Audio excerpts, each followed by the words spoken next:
हम देखते हैं कि जालमा जेनोसामा से बोल रहा होता है, आरिमा अब उन पांचों सुप्रीम ओमनी गॉड्स का हिस्सा बन चुका है जेनोसामा।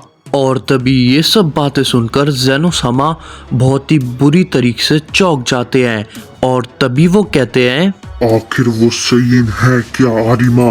मैं अभी तक उसके बारे में कुछ भी नहीं समझ पाया हूँ और अब वो उन पांचों सुप्रीम ओमनी गॉड्स का भी हिस्सा बन चुका है। लेकिन कैसे? उसने आखिर ये सब भला कैसे किया? क्योंकि वो तो काफी लंबे समय से गायब हो चुका था। तो उसने ये सब कब कहा और भला कैसे किया? तभी इसी के ऊपर जालमा जेनोसामा से कहता है, ये सब झूठ है, सफ़ेद झूठ। हम सब आरिमा के चाल को कभी नहीं समझ पाए। वो हम सब से अलग है। जब टूर्नामेंट ऑफ पावर हुआ था तब सभी मल्टीवर्स को ये पता चल चुका था कि किसी सैयन ने वापस से मास्टर अल्ट्रा इंस्टिंक्ट को हासिल किया है। और तभी से सभी मल्टीवर्स के अंदर ये खौफ बैठ गया था कि पहला सुपर सैयन गॉड यामोशी जैसा या फिर फादर ऑफ ऑल सैयन अकुमो जैसा कोई सैयन पैदा ना हो चुका हो। और ये बात आरिमा तक को पता चल चुकी थी। और आरिमा तब से लेकर अभी तक, यानी कि टूर्नामेंट ऑफ पावर जब ख़त्म हुआ था तब से लेके आरिमा ने गोकू के ऊपर अपनी नज़र गड़ाई बैठी थी।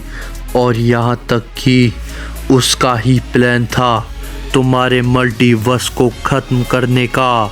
क्योंकि अगर वो किसी भी ओमनी लॉर्ड से पंगा लेता तो उसके मल्टीवर्स को उधर ही ख़त्म किया जा सकता था। और ये सब शुरू हुआ था उस हारुमा की मौत के बाद से।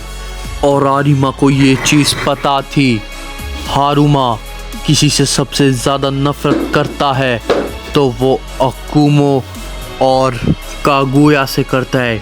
क्योंकि उसको पता था कि उसी ने उसके बेटे को मारा था। और इसी वजह से उसने कागुया का रूप लिया और उसने हारुमा को यहाँ पर आने के लिए मजबूर किया। और इसी वजह से फादर ऑफ ऑल सैयन ने हारुमा को ख़त्म किया। और इसलिए ना चाहते हुए सारे के सारे सुप्रीम ओमनी गॉड्स को तुम्हारे मल्टीवर्स को ख़त्म करना पड़ा। ये सारा का सारा प्लान उस आरिमा का था। तुम उस सैयन को जितना समझ रहे हो वो उतना बिल्कुल भी नहीं है, बिल्कुल भी नहीं। तभी जेनोसामा इस पे बहुत ही ज़्यादा हैरान होते हैं और तभी वो कहते हैं, क्या एक सैयन ने इतना सब कुछ प्लान कर लिया और वो उन पांचों सुप्रीम ओमनी गॉड्स के साथ शामिल भी हो गया?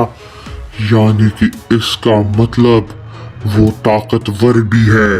और इसके अलावा उसने उस कागुया की बॉडी का इस्तेमाल किया और हमारे मल्टीवर्स को उन ओमनी गॉड्स का दुश्मन बना दिया। और उसके सारे प्लान कामयाब भी हो गए। आखिर भला वो सैयन आरिमा है क्या? तभी इसी के ऊपर ड्रैगन बॉल गॉड जालमा कहते हैं, इसके बारे में तो मैं भी नहीं जानता। सच में वो सैयन काफ़ी ज़्यादा अलग है। और यहाँ तक रही, मेरे को तो इसके बारे में ढंग से पता तक नहीं चला।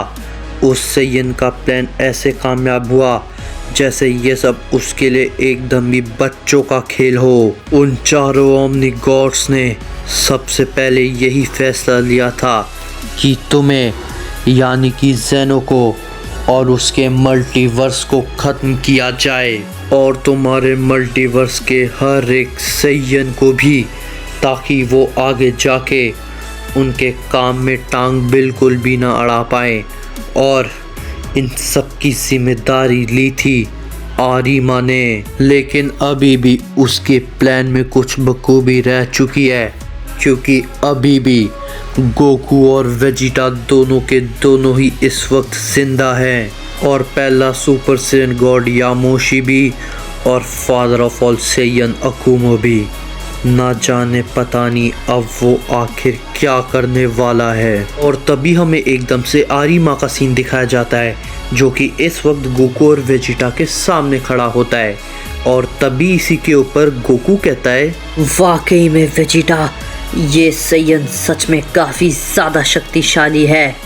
इसमें कोई भी शक नहीं कि ये फादर ऑफ ऑल सैयन का साथी था। तभी इसी के ऊपर आरिमा कहता है, हे सैयन, क्या तुम सच में कह रहे हो कि अभी भी यामोशी सच में जिंदा है? अगर वो जिंदा है तो मुझे बताओ कि आखिर वो भला इस वक्त कहाँ पर है। तभी इसी के ऊपर वेजिटा कहता है, हाँ, अभी भी पहला सुपर सैयन गॉड यामोशी अभी भी जिंदा है, लेकिन हम ना ही तुम्हें बताएंगे कि वो आखिर भला कहाँ पे है और ना ही इसके बारे में हमें कुछ पता है। तभी इसी के ऊपर आरिमा उन दोनों को हंसते हुए देखकर कहता है, कोई बात नहीं, बस तुम इतना जान लो कि अभी भी इस वक्त पहला सुपर सैयन गॉड यामोशी भी मुझे बिल्कुल नहीं रोक सकता है। और वैसे भी मैंने तुमको अपने साथ मिलने का मौका दिया है। अगर तुम मेरे साथ नहीं मिलना चाहते तो कोई बात नहीं। वैसे मैं किसी सैयन को भी अपने हाथों से बिल्कुल नहीं मारना चाहता। तो तुम दोनों आज़ाद हो, जाओ जो करना है करो, लेकिन अगली बार मेरे रास्ते में नहीं आना, क्योंकि अगली बार मैं तुम्हें ज़िंदा बिल्कुल नहीं बख्शूँगा। और वैसे भी वो लोग यहाँ पर जल्द ही आने वाले हैं, तो मुझे इस वक्त अपने काम को जल्द से जल्द पूरा करना होगा।